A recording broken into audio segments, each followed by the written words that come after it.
Buenas noches, gente, ¿cómo va? Bienvenidos una vez más al canal de Nur para Todos. En esta oportunidad voy a ir completando el capítulo 10, que bueno, se viene haciendo, no sé si extenso, pero creo que es una parte en donde está la mayor cantidad de evidencia en la que de acá no se salió, y si de acá no se salió hay un montón de cosas que no cuadrarían. Arrancando por los satélites, pasando por la ISS, el viaje a la Luna, el Curiosity a Marte, el ayuno a Júpiter, todas las misiones de los ECTS, todos los lanzamientos que nos dijeron que llevaban cargamento a la ISS, todo. Básicamente todo lo que tiene que ver con el espacio exterior, ¿no? Pero bueno, todavía faltan un montón de cosas, y además el objetivo no es en sí demostrar lo que es la estafa de la NASA. Creo que a esta altura la gente ya sabe lo que es la NASA, sino que más bien es tratar de ir de a poco poniendo piezas arriba de la mesa, de intentar entre los que están de este lado, digamos, del lado de la ciencia. Porque nosotros acá no hablamos de que la ciencia no existe o que la astrofísica, la física, todo eso es mentira. En absoluto. Remarco, hay dentro de todo eso un 5% totalmente manipulado, del cual se agarran para decir lo que nos dicen y de esa manera desviarnos de acceso a cierta clase de ciencia que tendría mucho más lógico. ¿Cómo puede ser que en el año 2016 estemos pagando la electricidad todavía? Con la cantidad de energías reciclables y de energías libres que existe desde hace un montón de tiempo. Eso también es ciencia. Y esa ciencia oficial que nos miente y nos hace invertir dinero en todas cuestiones espaciales que no van a ningún lado, tendrían que estar puestas acá, en nosotros y por nosotros. Eso es lo que se intenta hacer desde NUR para Todos. No es contradecir a la ciencia. De hecho, yo soy un amante de la ciencia. O sea, a mí me encanta la ciencia. ¿Por qué voy a ir en contra de la ciencia? Lo que noto es que lo que nos muestran de la tiranía del espacio no es ciencia. ¿Bien? Entonces, eso lo quería dejar claro, porque acá parece como que la gente se toma que nosotros estamos en contra de la ciencia o en contra de las carreras científicas. En absoluto, al contrario. Las bien digo que bastante nos facilitan la vida. Esto no nos facilita la vida, nos saca justamente tiempo de vida. Ustedes piensen que hasta ahora lo que venimos tratando es, recién arrancamos, digamos, por una cuestión de simbología y a nivel espiritual, digamos, y a nivel científico arrancamos por mostrar un poco lo que es seguir ahondando en lo que ya venimos planteando en la parte A y en la parte B las evidencias, y en la parte B el domo. Bien, el domo, no la cúpula, el domo, el dominador, el que controla todo esto. Eso es el título. Espero lo aclaro, porque tal vez muchas personas toman la palabra domo y se imaginan una cúpula. Y un domo no es eso, básicamente, ¿no? Pero bien, digamos que nosotros hasta ahora lo que venimos viendo fue cohetería tipo Go Fast. Venimos viendo otra cohetería gubernamental, como la alemana, ¿sí? Como la alemana. Vamos a ver ahora también cohetería argentina y por qué suspendieron el proyecto. Pero más que suspenderlo, se lo llevaron los alemanes al Castor y a ese tipo de cohetería, y hasta dónde llegaron.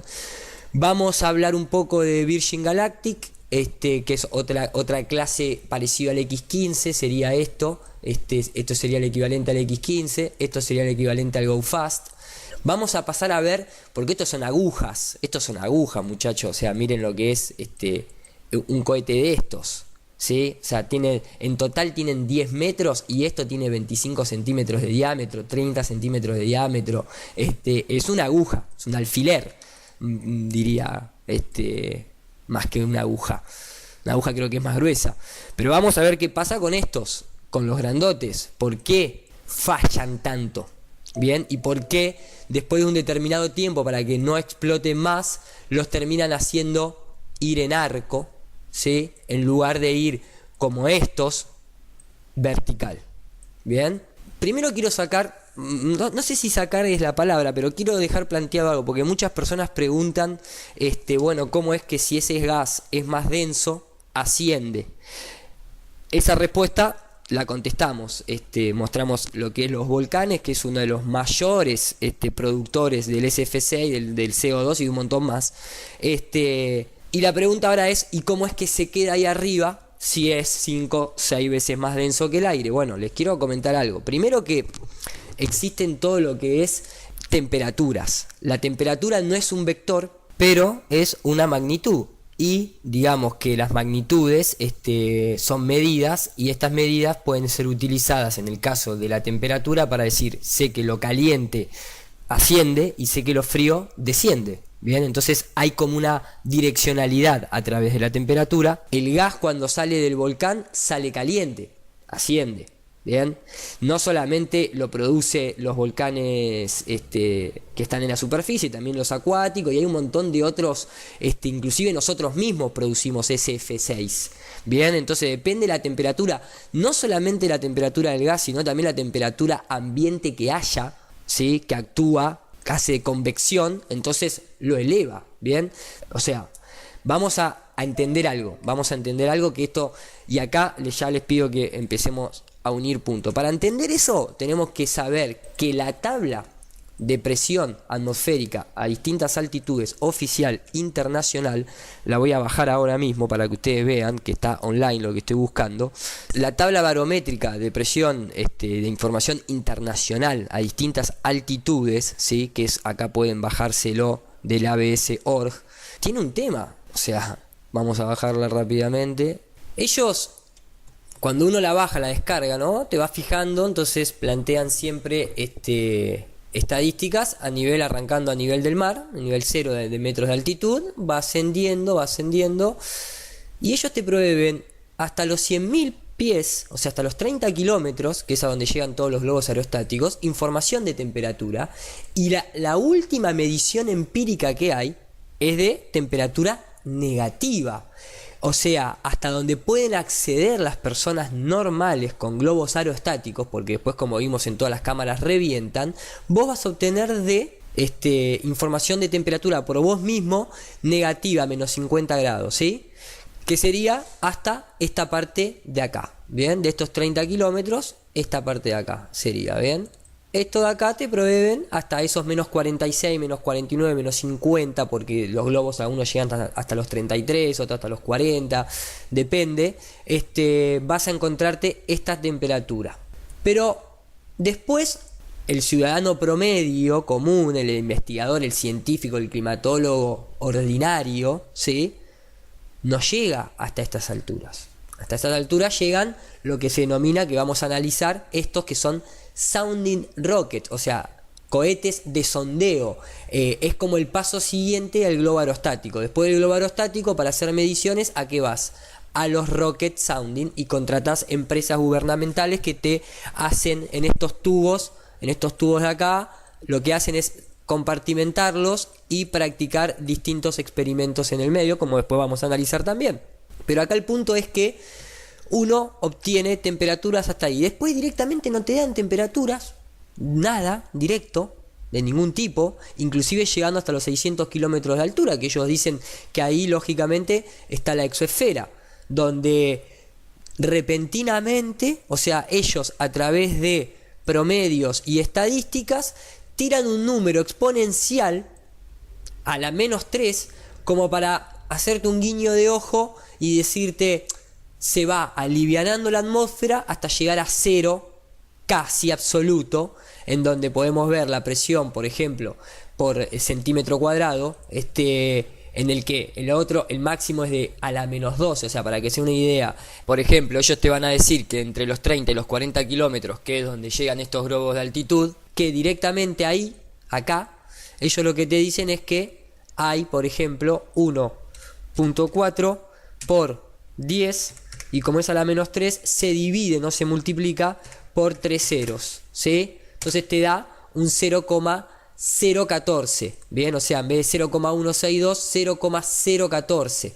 Este es dividido con 4 ceros, y cuando llegas al último, que sería acá, donde estaría acá la exoesfera, digamos, a la exoesfera que se combinaría con este número que está acá, ellos te plantean que está justamente tan cercano del 0, que sería 4.9 por 10 o sea, dividido 12 ceros. 1, 2, 3, 1, 2, 3, 1, 2, 3, 1, 2, 3. Y te da un total prácticamente de la nada. Pero no está comprobado. ¿Bien? Porque la ISS está supuestamente acá a los 380 kilómetros de altitud. 400. ¿No te provee información? ¿Qué pasa? Raro. Vamos a dejarlo en la categoría de raro, pero después vamos a entender por qué este gráfico, que representaría toda esta cuestión, o sea, esta línea así, representa justamente toda esta parte de acá. Pero no nos dan temperatura real. Eso es sospechoso, inclusive si también lo vamos viendo y lo conectamos que a todos los servicios meteorológicos le proveen información, ¿no? Nuestros amigos de... Y acá les hago un pequeño inciso porque es así ya como venimos en el capítulo anterior mostrándolo de los Bexel Camera, si bien tenemos una serie dedicada a satélites, inclusive acá el Project Loon, bastante horizontal siempre. Sí, acá tienen el Project Loon. Y esto siempre han utilizando ¿qué? Utilizando convección de aires fríos y calientes. ¿Ven? Acá lo tienen. Ahí tienen una misión de control de dónde van.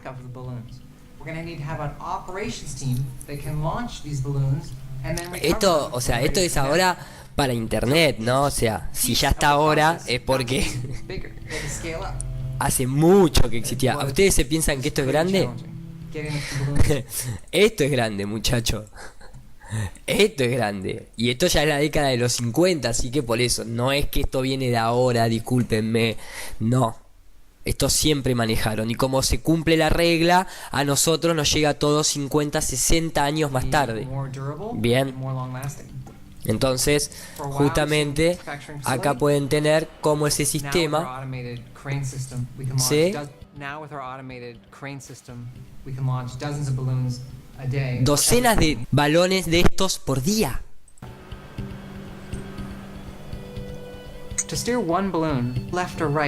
Para poder, fíjense al nivel que llega, o sea, para poder mandarlo de derecha a izquierda o abajo a arriba, listo, lo que necesitas para moverte en este mundo. And that's because in the stratosphere, the wind goes slightly different direction at a different altitude.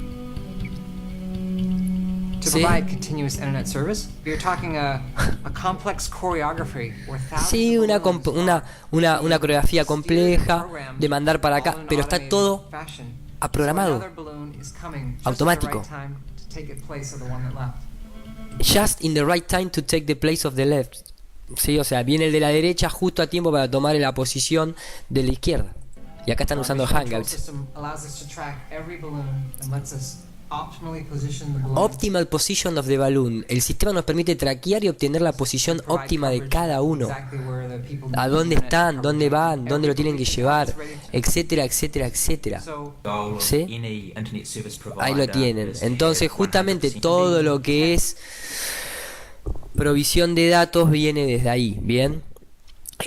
Lo tienen desde hace mucho tiempo, les repito. O sea, acá están los proyectos ECO, así llamados, y eran así, Ahí lo tienen, ¿no? Está hecho con el aluminio de los paquetes de los cigarrillos. Por lo menos lo está diciendo el tipo que está relatando esto, ¿no es cierto? Pero digamos que también... a ver, cómo se hace, o sea, yo lo repito para que tiene ganas de curiosear, ¿no? Pero, o sea, todo lo que es, ¿por qué se llama eco y todo eso? Porque todo lo que es satelital, más allá de ser microondas y demás, es con el sistema de topo scatter nada más, o sea, no hay nada raro en el rebote, si justamente nada sale para afuera, ni siquiera las ondas. Esto se usa desde el Tropospheric Scatter, se usa desde hace décadas atrás, inclusive cruzan el Atlántico, tiki tiki tiki tiki, el Pacific Scatter System. O sea, imagínense cómo pueden rebotar, o sea, eco, eco, eco, eco y eco y eco y eco. Por eso no hay ninguna magia detrás de las telecomunicaciones. O sea, no es que se necesitan satélites en absoluto. Nunca se utilizaron, de hecho. Después, lógicamente, también tienen del estilo... hoy en día también hay otra tecnología que se involucra. No necesariamente todo es un globo aerostático, ya tiene múltiples funcionalidades, y ahí también inclusive vienen las confusiones con los puntitos blancos que se ven a la noche en el cielo, que la gente dice que son satélites, pero nunca lo filmaron. Yo les voy a mostrar lo que son muchos de esos, y les pido a los astrónomos que filmen a ver si es un satélite de los que tienen los Celestron de 20.000 pulgadas de diámetro, a ver si enfocan un satélite, como dicen, en vez de un puntito blanco. Entonces después la gente ve esto y dice que es un satélite. Bien, y ahí pueden ver el movimiento errático que tienen, ¿sí? Y algunos no lo tienen, algunos tienen sistema de motor, no todos son aerostáticos, ¿sí? Ahí corrigió la cámara, obviamente. Bien, entonces esto, si la gente lo enfoca de día, muchas veces se va a encontrar que esto que se denominan anomalías en el cielo y que siempre se ven puntos blancos, acá tenemos el filtro que se está utilizando, la magnitud óptica de ampliación, el milimetraje del lente, etcétera. Eso que está ahí, ¿sí? Ahí tienen el visualizador con lo que se está haciendo, un Celestron de bastante grandecito. Se van a fijar qué es esto, y estas anomalías qué pueden llegar a ser, y pueden llegar a ser de ese tipo de globo, básicamente. Bien, ahí tienen los satélites enfocados desde tierra, está con hilito colgando. Lo que pasa es que muchas veces este tipo de globo que se va deformando en el aire, después terminan así. Y te terminan diciendo que un globo estratosférico de Google cayó en la región de Biobío. ¿Ha sido una sorpresa para usted? Sí, efectivamente, Carabineros está preparado para todo, pero es una sorpresa. Realmente uno se encuentra con cosas bastante inéditas y bueno, no estamos tampoco ajenos a que tengamos que investigar la caída de un satélite. Hemos investigado cosas también quizás mucho más complicadas, pero Carabineros de Chile está siempre preparado para eso. Gracias por esta comunicación con CNN Chile. Ya, hasta luego. Muchas gracias. Buenas tardes. Entonces está todo muy conectado. No nos olvidemos que todo lo que es instrumental de climatología tiene una simbología muy extraña, ¿no? Hablando de la masonería infiltrada, ¿sí? Tiene una simbología de espiral de la luna y el sol moviéndose, ¿no es cierto? Con el centro de ahí, el centro magnético norte, etcétera, etcétera, ¿no? Simplemente para ir conectando todo, que es algo que veo que mucha gente del misterio nunca hace. Pareciera que les conviene no conectar las cosas, ni investigarlas, ni obtener información de otras fuentes, sobre todo de las que trabajan directamente ahí. Entonces, ahora lo que vamos a hacer es, nos vamos a basar en esto, vamos a ver también qué produce toda esta cuestión de estos gases a nivel eléctrico, vamos a ver qué produce todo esto a nivel energía espiritual. Vamos a tocar también de una vez por todas, a ver, toda esta gente que es científica oficial hablan de lo mismo. No hay evidencia empírica observable que pueda demostrar o que la Tierra está quieta o que la Tierra se mueva. ¿Bien? O sea, todo es relativo. O sea, los dos modelos, si se toma como punto central el Sol y como punto central la Tierra, prácticamente es lo mismo. Bien, ahora, ¿qué pasa? Nosotros nunca vimos la Tierra moverse.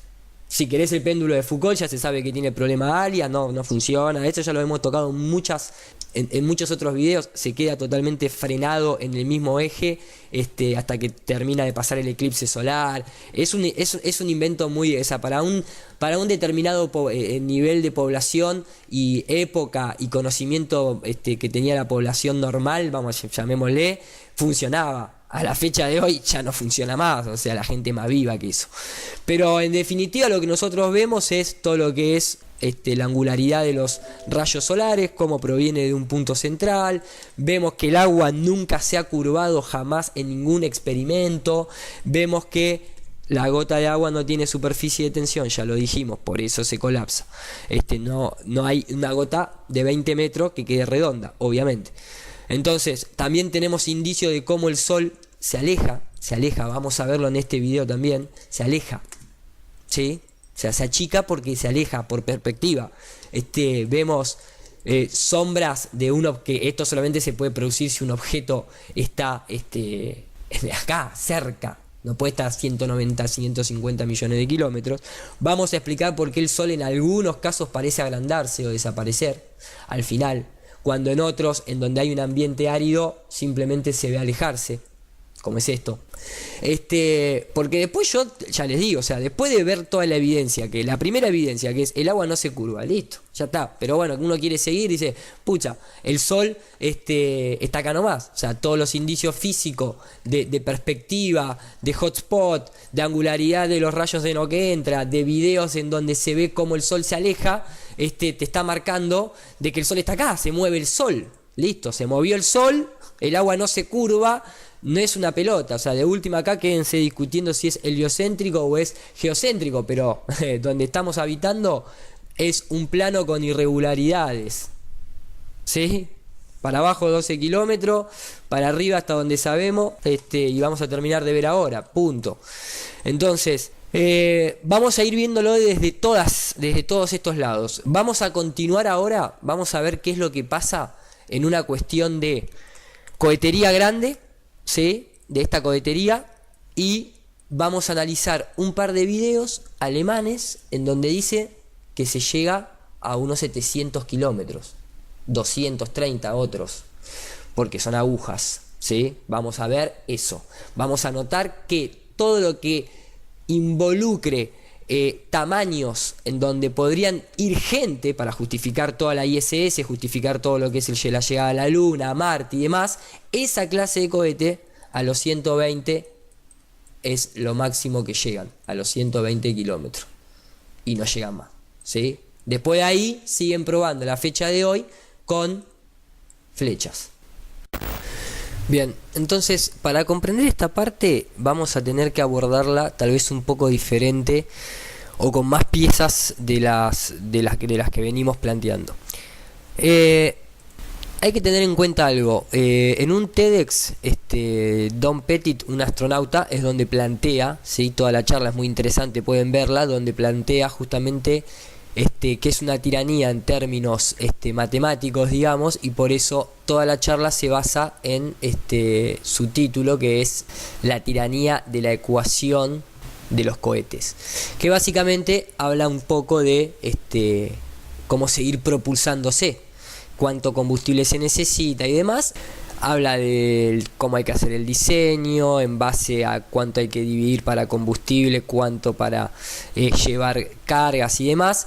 Habla de que está todo bien en cuestiones tal vez de vehículos comunes, como una camioneta, como una locomotora, como un vuelo, como un vuelo de combate, como un vuelo de cargo, como un cohete. Y después del cohete, el problema es que siempre hay un blanco en las ecuaciones que ellos plantean y se puede transformar en un cóctel molotov. La misma persona lo está diciendo. Very difficult to leave Earth without significant payloads. Justamente termina diciendo que now look at rockets. They're not even in that category. 85% propellant, 2% payload. Rockets are on the edge of our engineering ability to even make and also pay for. The question that I'd like to plant in all of you guys and gals' minds is something to do with rethinking rockets. Is there some other way to get off of Earth without using a rocket? Hence, you could break the tyranny of the rocket equation. Es una tiranía de la ecuación de la cohetería, pero basado en estas dificultades que tienen, con lo que estamos siempre hablando, dijimos que vamos a arrancar con la cohetería grande. Yo acá tengo una preselección simplemente de varios de los cohetes grandes que curiosamente uno puede comenzar a determinar que todos, vamos a hacer un run previo para que se vea corrido toda esta definición, todos comienzan a reventar desde las puntas. En esta que yo seleccioné, obviamente hay otros que directamente explotan en el aire, básicamente antes de siquiera llegar a una altura que los complique. Pero acá van a poder ver, ahora vamos a hacerlo, por ejemplo, si vamos acá, vamos a notar que ahí, ¿sí?, comienza a salir humo de roce, y ahí ahí todavía el motor no le pasó absolutamente nada. Ahí comienza el roce, que es del Falcon X9 2012-2013 también. Comienza a abrirse la cabeza y todavía el motor sí, ahora lo vamos a ver en tiempo real.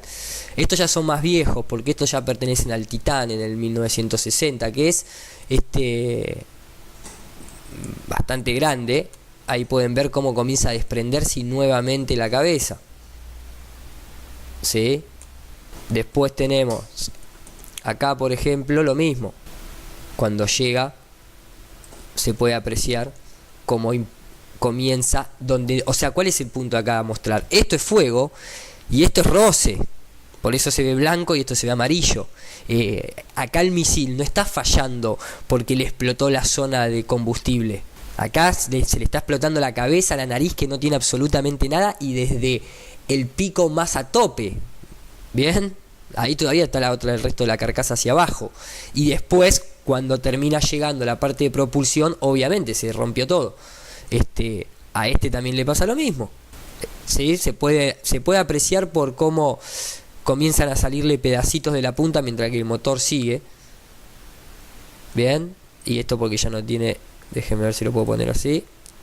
Sí, ahí continúa con la explosión, ya está cayendo, se va apagando. Tic. Terrible explosión. Después acá tenemos otro más viejo, pero que lo mismo. Podemos notar cómo comienza nuevamente la cabeza, mientras que el motor sigue, se desprende en pedazos. Se rompe, se desintegra directamente, se va. Aparte, fíjense la línea en la que va desintegrándose. O sea, es muy marcada, como que va entrando y ya ahí se dobla, pero se dobla como una lancha offshore. ¿Por qué? Porque está, o sea, a esa velocidad, algo que comienza a ser más denso se vuelve un problema, básicamente. Acá tenemos otro más. Vamos a la línea de abajo. Acá tenemos estos que de igual manera se desintegran las cabezas. Sigue, pero ya el motor gira, obviamente, porque también es la parte que viene con propulsión. Pero ahí pueden ver esas desintegraciones de cabezas. Crack. Y luego la explosión del motor. Acá también podemos ver otro. Este es uno de los que explota el motor, ¿sí? Ahí se nota la explosión del motor. Y este está a muy baja altura. Y fíjense que no se desarma. ¿Sí? Se termina de calentar. Explota, cae. Estos justamente son de los que arranca con la cabeza. Bien. Y lógicamente la NASA tiene un montón después de los otros lanzamientos que simplemente le explotan porque se les cae. O sea, no llega ni a despegar básicamente y ya se le cayó. Y algunos directamente no llegan ni a salir, entonces obviamente van explotando ahí. Pero acá vemos un patrón. Acá vemos un patrón muy interesante, que es en el que se ven algunos tener una dificultad directamente en la cabeza, y no, o sea, en la nariz, y no en el cuerpo del combustible, o una mala salida como son estos y demás. De hecho, hoy en día hay unas explosiones que tienen una duración importante en tierra, y acá hay dos modelos que para mí son de los más, que son los primeros que aparecen acá, porque sobre todo esto es del Falcon X9, que es bastante moderno, digamos. Este es del Falcon X9. Y tiene un dato clave, porque acá, o sea, se desintegra. O sea, se desintegra, no es que explota, sino que inclusive, siempre lo que decimos, ¿no? O sea, a través de esta tiranía de cohetería siempre van como reduciendo la cantidad de combustible. Ahí pueden ver que intenta todavía seguir. Se expande, se desintegró. Directamente. O sea, ni explotó. Después este otro tiene una cosa muy curiosa, como pueden ver, cuando explota, que le va a suceder lo mismo, ¿no? Desde la cabeza, a partir de ahora, ahí viene, se pone un poquito más ahí, sigue ascendiendo, pero sigue explotando, se va apagando, ahí se va transformando en humo, se va apagando, y ese pedazo que, todo esto que viene desde una explosión bastante fuerte, comienza a tener como una caída media extraña.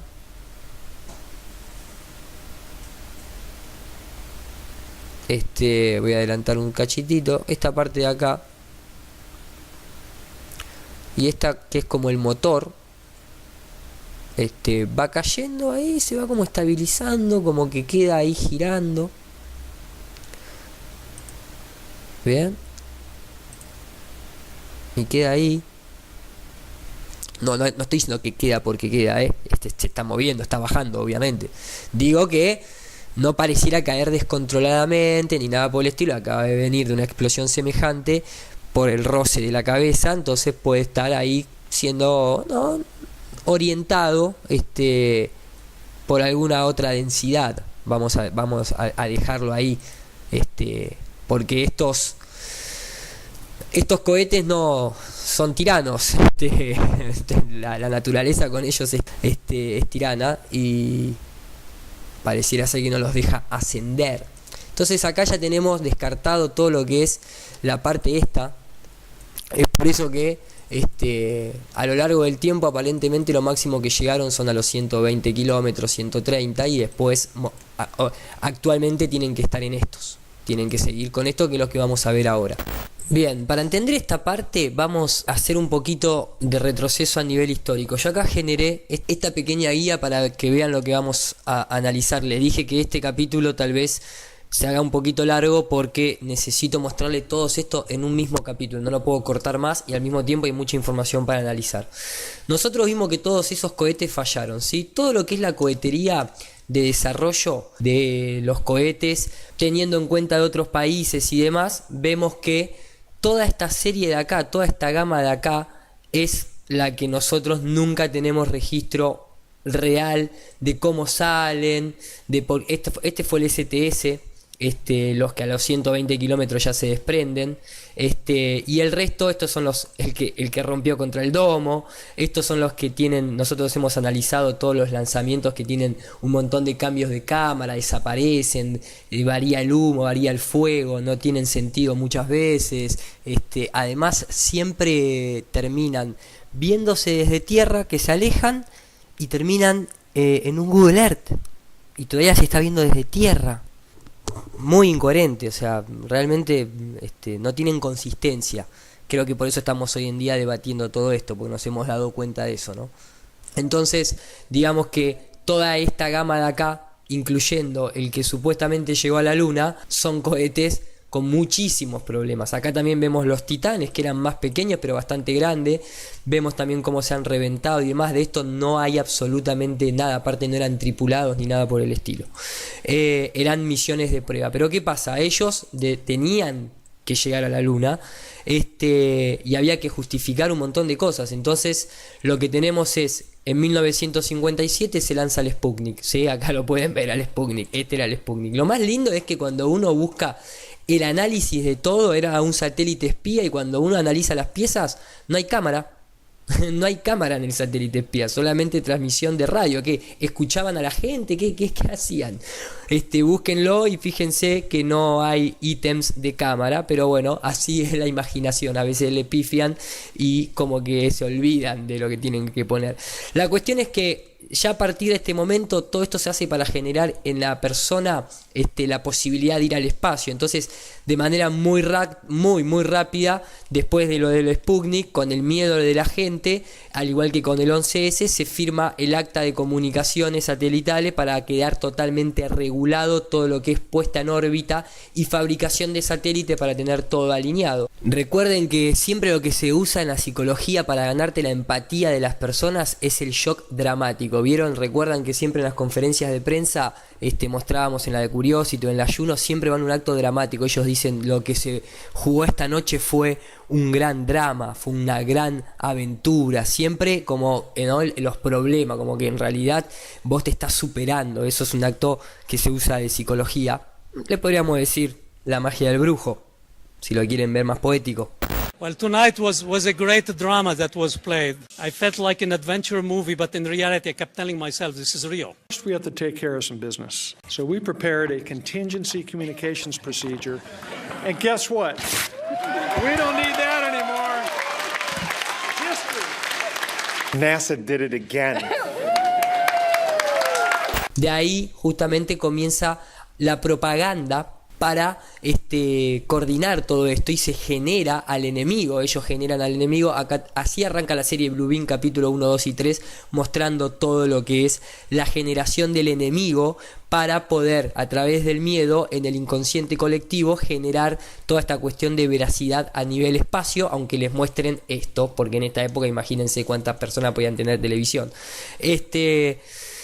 Y al mismo tiempo comienza también una propaganda y una coordinación regional, en lugar de internacional, de todo lo que es Latinoamérica y otros continentes. Ahí vemos el proyecto de Zambia, que luego es abortado, porque a pesar de que la gente se ríe, llegó hasta los 30 kilómetros más o menos, los cohetes estos de Zambia. En la década del 60, en Estados Unidos, en Europa, se hacían cosas muy interesantes en materia espacial. Indudablemente, todas esas noticias llegaban al país y aquí un grupo de profesionales se interesó en el tema y creó algunos organismos como la Sociedad Interplanetaria, la Escuela Astronáutica, con la cual mantenían correspondencia y se enteraban de las últimas novedades en materia espacial. La Argentina comienza el desarrollo a través de lo que es toda la parte de tecnología, digamos, de los cohetes Castor, ¿sí? La historia de la astronáutica argentina llega a desarrollar a nivel de que supera a la NASA.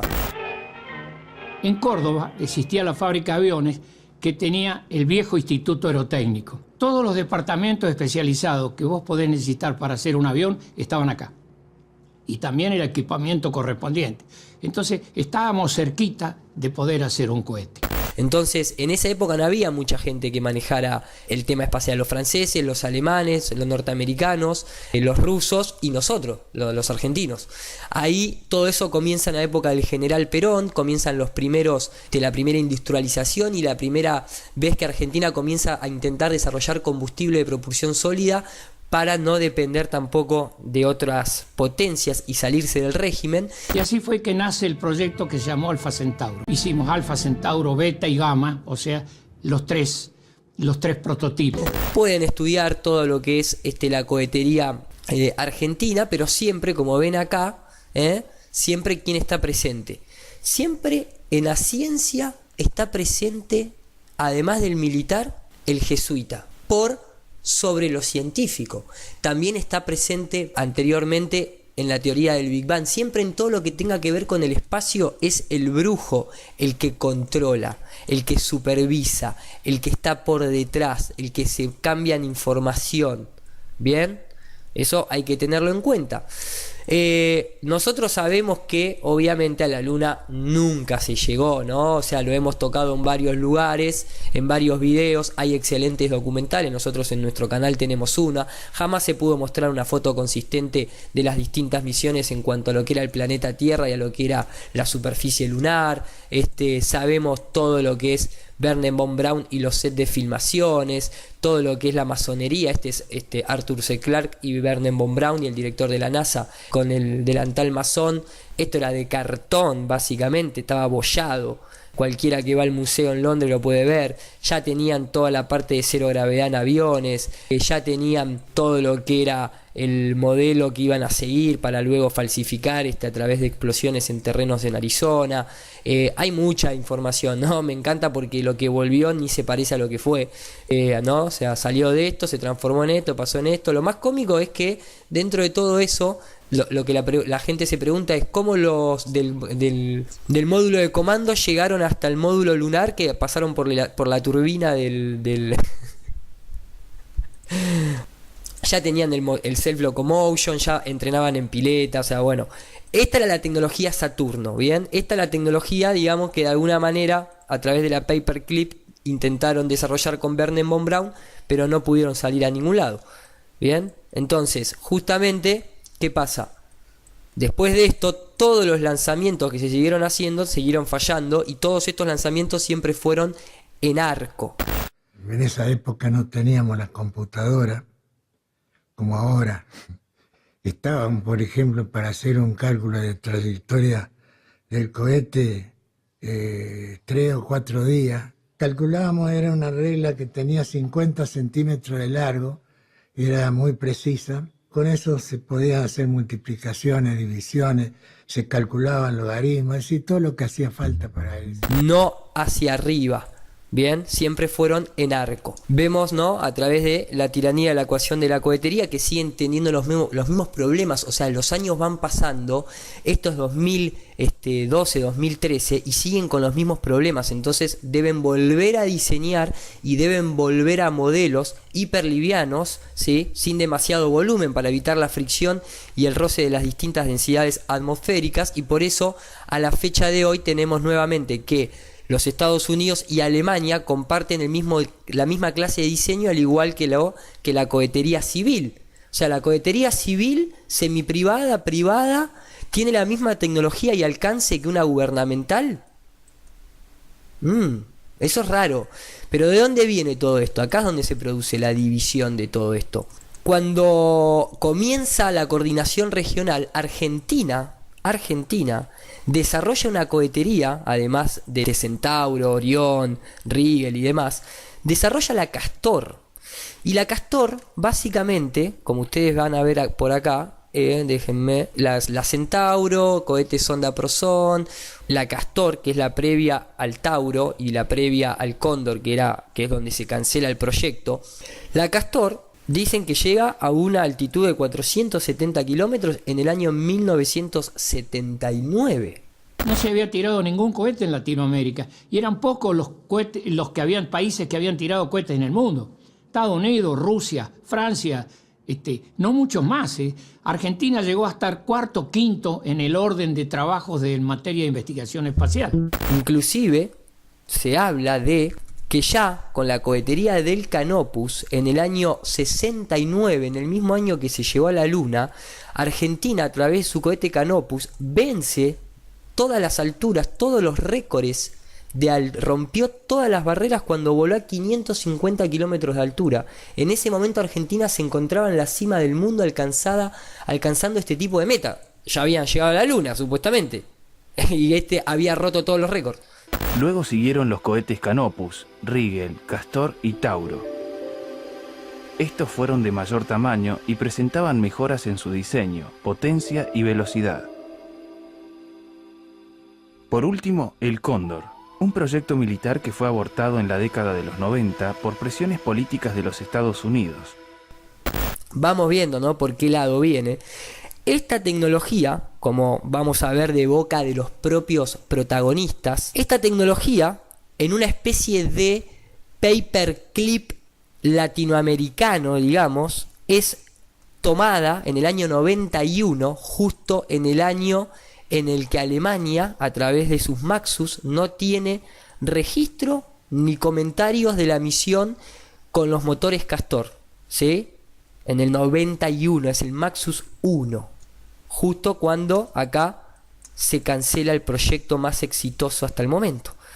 La investigación sigue, pero hay componentes políticos que a veces sacan la línea de acción de aquellos pioneros románticos que empezaron pensando en la galaxia. Un cohete es como un palo de amasar. Puede servir para hacer comida o puede ser un arma para romperte la cabeza. Después lo siguen utilizando, se marcan estos alcances con cohetería aguja. Todo esto es cohetería de aguja. Todo esto que está acá, todos estos Maxus, justamente, son estos.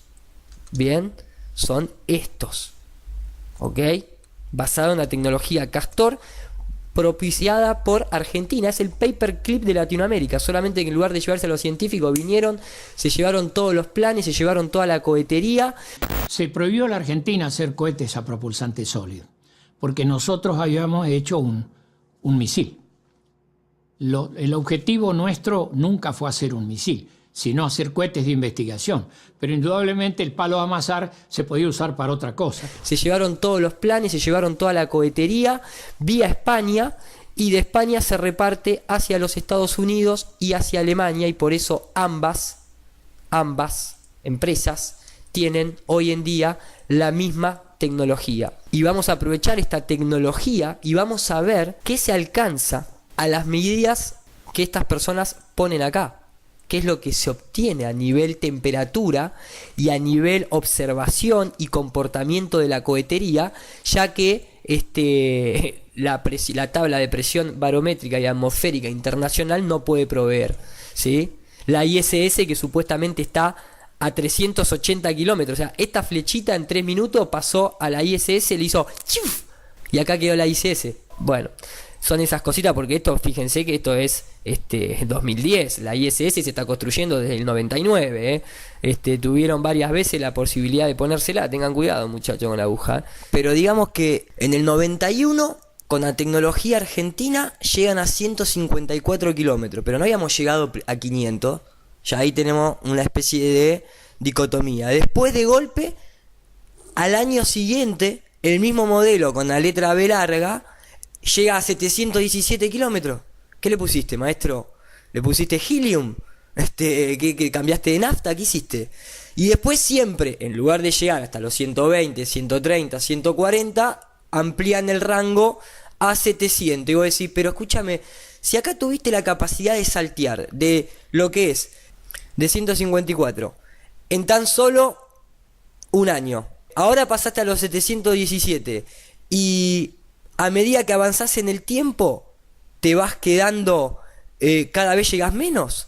Inclusive el operador de misión del Maxus 12, que yo tengo grabado de YouTube, en una entrevista que le hacen, es una entrevista que dura 12 minutos, es interesante porque, bueno, se las voy a mostrar desde los subtítulos que pone YouTube, pero lo que es interesante es que habla de unas medidas. Ellos están satisfechos, ellos dicen que llegan hasta los 260 kilómetros. 260, vos decís, pero qué raro, porque, o sea, arrancás en 154, pasás a 700, ahora bajás a 260 en el Maxus 12, o sea, ni siquiera es que es en el Maxus 3.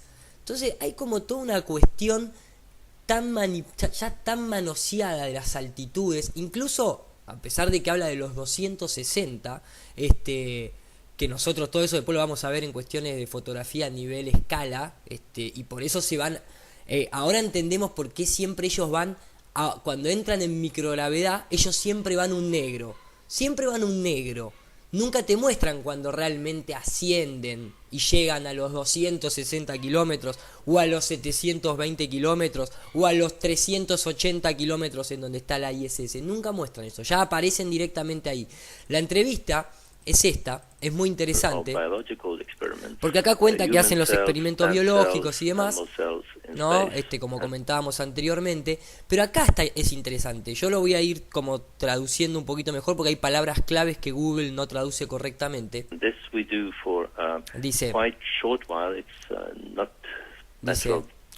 acá está hablando de la microgravedad. Dice, bueno, lo que nosotros hacemos en realidad no es algo en la que estemos semanas o días en microgravedad, sino que nada más 6 minutos. 6 minutos nada más de la microgravedad. Esto ya empieza a oler a cualquier cosa. Y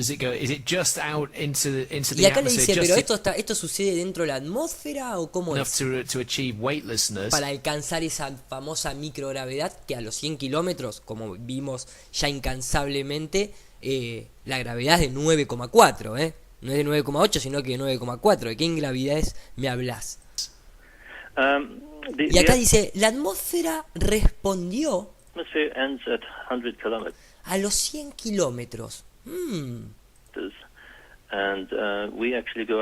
dice, nosotros vamos hasta los 260. ¿260? Yo pensé que podían llegar hasta los 700, maestro. Entonces lo que hacemos, y acá se pone a analizar, dice, lanzamos un cohete de doble separación, pero fíjense esto. la separación del motor ocurre a los 70 kilómetros. O sea, que nosotros cada vez que vemos cuando desprende, ni siquiera están desprendiendo a los 100 kilómetros, están desprendiendo a los 70 kilómetros. O sea, fíjense ya a la altura que prácticamente el oxígeno o el aire, como quieran llamarlo, comienza a pasar a ser gases, en los cuales no hay combustión. Dice que van a una tremenda velocidad, 2 metros por segundo, lo cual es mucho. Y cuando se separa del motor, y no tenemos ya, y dice, y frenamos todo, y no tenemos ningún tipo de movimiento.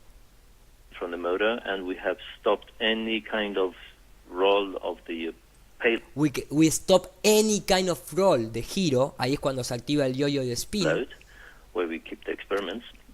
Entonces ahí ejecutan los experimentos esos que llevan en los compartimentos. Ahora, fíjate que lo que dice es, lo que en realidad alcanzamos es una altitud de 100 kilómetros. O sea, que con impulso que llegaste a 160 kilómetros más. O sea, más del doble de lo que venías.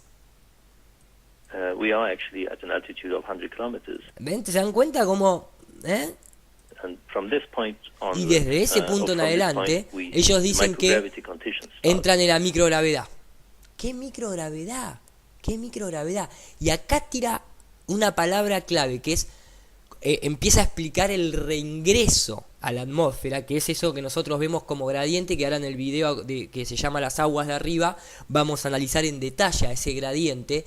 Y ellos acá dicen cuando golpeamos la atmósfera, ellos dicen cuando we hit the atmosphere. Go high speed upwards until we reach our apogee, and then starts falling back again. And we fall back again, dice. As soon as we hit the atmosphere. As soon as we hit the atmosphere. As soon as we hit the atmosphere. As soon as we hit that. As soon as we hit that. As soon as we hit that. As soon as we hit the atmosphere, about 100 kilometers. Siempre a los 100 kilómetros. Lo está diciendo un tipo que es director de operaciones del Maxus 12. Again, then we are entonces, in non-microgravity conditions. Entonces ya no estamos en esas condiciones de microgravedad que lo dice medio ahí. We start, decelerating, y empezamos a desacelerar y creo que, o sea, ¿cómo creo que? Ya estás en el Maxus 12, tuviste 12 campañas previas. Experiment time is over, by far. Y bueno, y ahí el experimento se termina. And what happens to the rocket? Does it land by parachute? Y después se pone a hablar de que sí, obviamente prendemos la política en cuanto al descenso, desactivar los paracaídas cuando está a 5 kilómetros de tierra, pero ¿entienden las incoherencias? Habla de 260 kilómetros de altitud, pero en realidad siempre se refiere a los 100 kilómetros. Vamos a ver, como les dije en cuestiones del video que le continúa a el hecho de que siempre se ve la misma escala, siempre es la misma escala de nubes, tanto a lo que ellos llaman 120 kilómetros, como a lo que ellos llaman 260 kilómetros, 480 kilómetros, 25.360 kilómetros, siempre es la misma escala que a los 120, 130 kilómetros. Hay mucha incoherencia acá, Incluso, ¿a ustedes no les parece sospechoso que el mismo sistema que nos dicen, como están viendo en pantalla, que se usa desde los satélites para sacar información topográfica, de clima, de escaneo de terreno, de Google Earth, sea la misma que usan este tipo de servicio como lo de Vexel Cámara? Hay mucha incoherencia, pero bueno, vamos a seguir. Entonces, este resumen era necesario para comprender por qué faltan datos en tablas internacionales, por qué roban, por qué ocultan, por qué secuestran material, como lo vienen haciendo siempre, ¿bien? El que quiere más detalles sobre esto, que arranque la serie Blue Bean del comienzo. Vamos a continuar entonces.